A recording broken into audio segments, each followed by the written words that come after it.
Bentornati nella mia cucina, amici del canale. Iniziamo questo nuovo video con degli alimenti primaverili, quali sono le fave. E allora stasera andrò a fare la frittedda.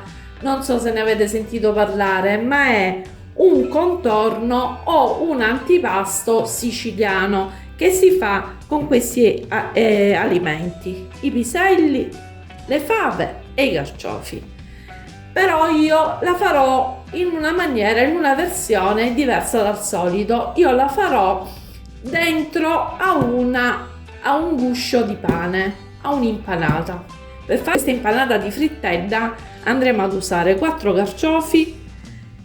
Su questi alimenti vado un po' ad occhio, saranno 250 grammi di fave, erano 1 chilo, ma guardate quanto poco fave ho ricavato dalle bucce, quindi saranno 250 grammi di fave, 250 grammi all'incirca di piselli, della ricotta fresca, del cipollotto fresco, del prezzemolo e, come dicevo prima, non vi faccio vedere l'impasto perché tanto già sapete bene o male i miei impasti come sono, però vi do le dosi del mio impasto, che è in lievitazione, vedete.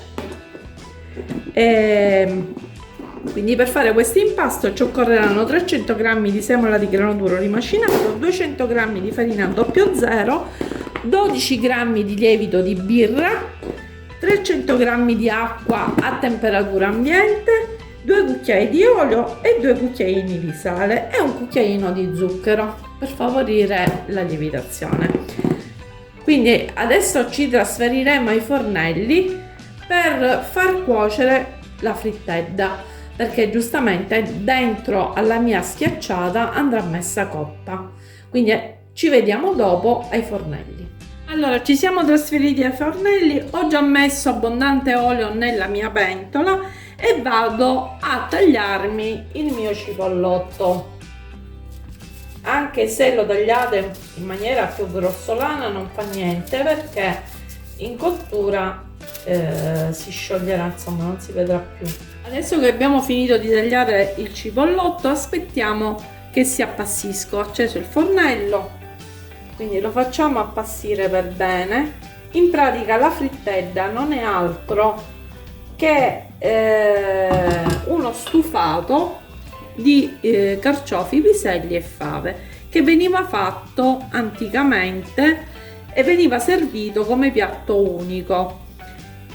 Oggi invece viene, diciamo, servito o come contorno o come antipasto, e comunque ci sono diverse versioni anche di questo piatto. C'è chi fa anche l'agrodolce, chi mette il finocchietto selvatico, c'è chi lo fa in maniera molto semplice come lo sto facendo io, addirittura c'è chi non mette nemmeno la cipolla ma lo fa soltanto con le verdure stufate.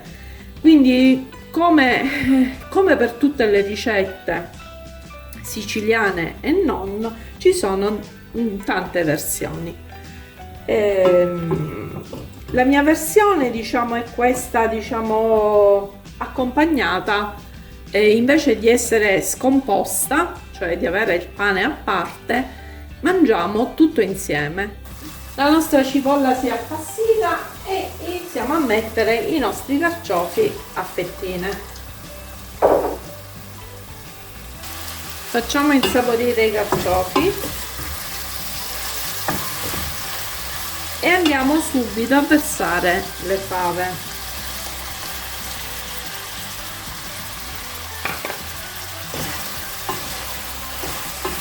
Mescoliamo e uniamo i piselli.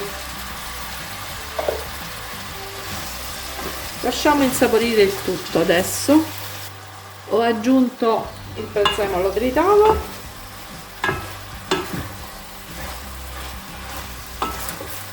mescoliamo per bene. Vedete, l'olio abbondante serve proprio perché una volta, giustamente, essendo che veniva servito come piatto unico,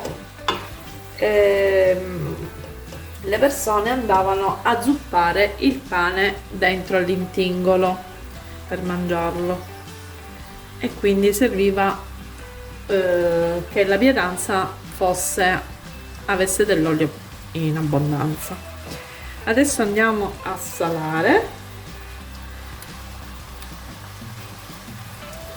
e andiamo anche a pepare.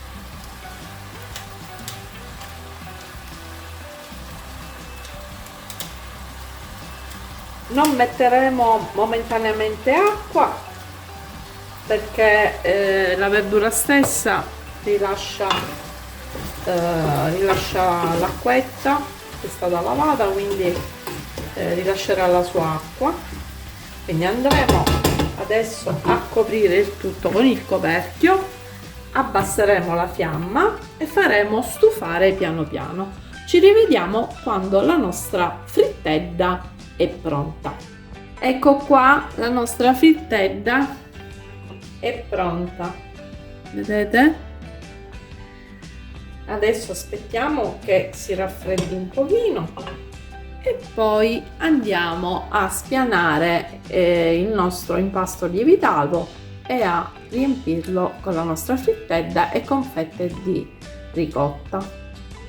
Allora, la nostra frittedda si è raffreddata, ho preso la mia teglia, l'ho unta con l'olio, adesso vado ad aprire il mio contenitore dove avevo l'impasto in lievitazione.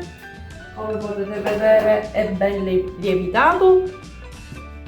Adesso vado a tagliare metà dell'impasto e lo vado a stendere sulla mia teglia.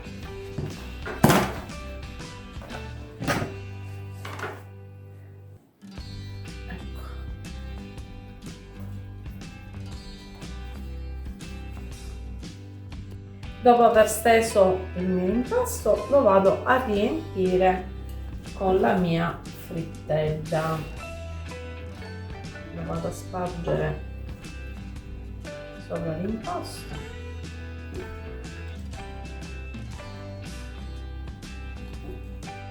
Dopo aver messo la mia frittedda nell'impasto, vado a mettere una spolverata di pepe sopra e vado a mettere la mia ricotta a pezzi, così.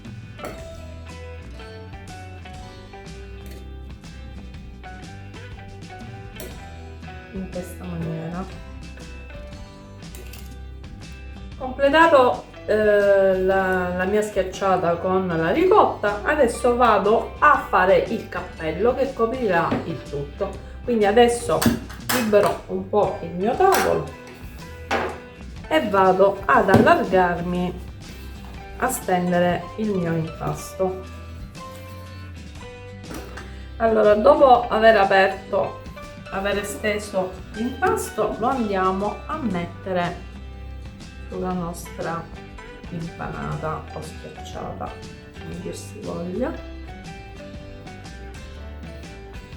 Andiamo a sistemare per bene, coprire tutto il nostro ripieno e a far aderire perfettamente i tendi del nostro impasto con quello sottostante. Andiamo a sollevare il nostro impasto da giù, da sotto, e lo andiamo a girare sopra, così saremo sicuri che in cottura non si aprirà.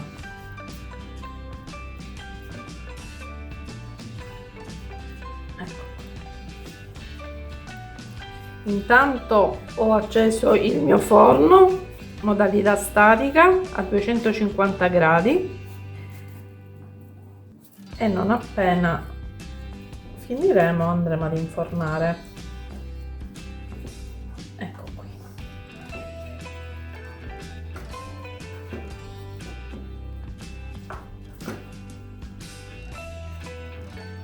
Adesso andiamo a bucherellare la superficie.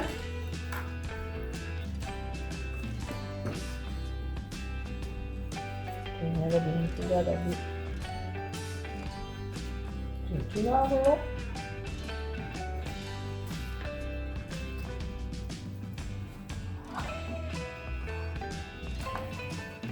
Ecco qui. Adesso andiamo a bucherellare con una forchetta la superficie dell'impanata in questa maniera, in modo tale che in cottura non gonfi.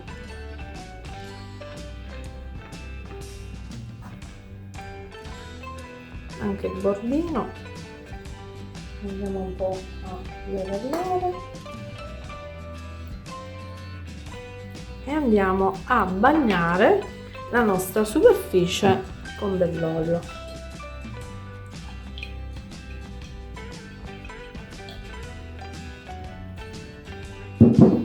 Andiamo a massaggiare.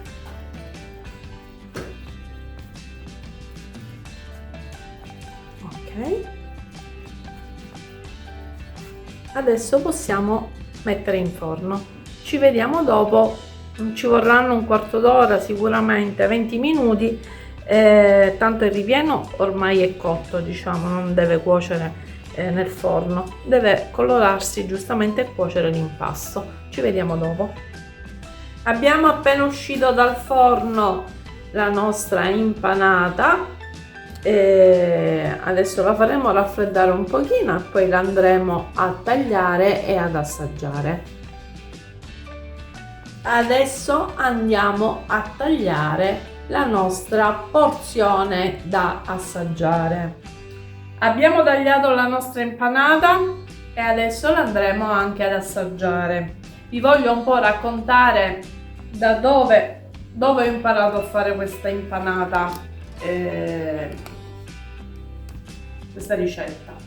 Questa ricetta la faceva mia suocera e lei a sua volta l'aveva imparata da alcune cugine che abitavano a Avola. Io non so se ad Avola effettivamente facciano questo tipo di impanata, anzi se qualcuno mi segue da quelle parti vi invito a darmi delle delucidazioni in questo proposito, diciamo. Da quando l'ho imparata io la faccio sempre tutti gli anni, quando è il periodo delle fave, giustamente.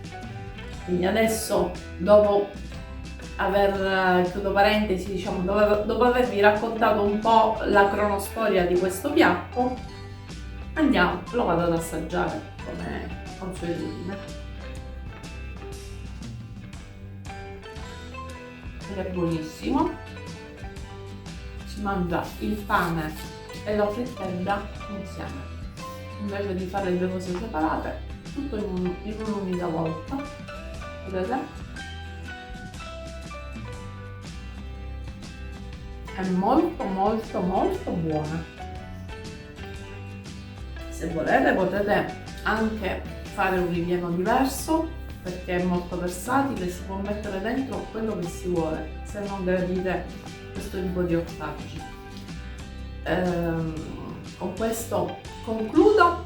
Se vi fa piacere seguirmi, iscrivetevi al canale. Se vi è piaciuta questa ricetta lasciate un like. E come vi dico sempre io, ci vediamo alla prossima ricetta. Ciao a tutti!